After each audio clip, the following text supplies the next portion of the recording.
Во лето без клима, во зима без парно. Метеши турканици, хаос на скопските булевари, автобуси остануваат дефект, а некогаш дури и се палат. Ваквата реалност во метрополата не смести во групата на земји со најлош јавен превоз во Европа.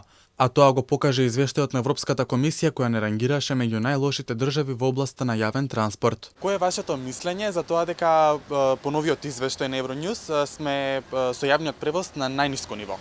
Загласувам.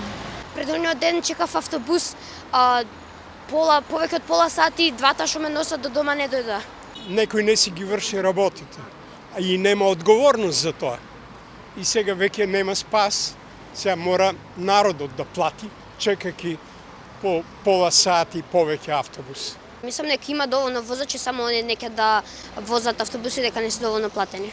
Додека останатите земји во Европа секојдневно бараат начин за подобрување на јавниот превоз, кај нас одговорните немаат предлог за наоѓање на соодветно решение. Речиси половина месеци приватните превозници возат делумно. Чекаат зголемување на цената по изминат километар, која последен пат е утврдена пред 8 години, а во меѓувреме енормно се зголемени трошоците. Граѓаните се жалат на јавниот превоз, а надлежните немаат се уште конкретно решение за надминување на овој проблем. Се јавивме и на директорот на ЈСП Драги Кушовски, за кој одговор на нашите прашања не добивме.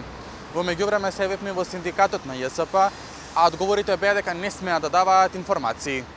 Македонија е меѓу земјите со најлош јавен превоз во Европа, според истражувањето на Евроньюз. Во Скопје само 47% од граѓаните се задоволни од јавниот градски превоз, а понезадоволни од нас се само Албанија и Италија.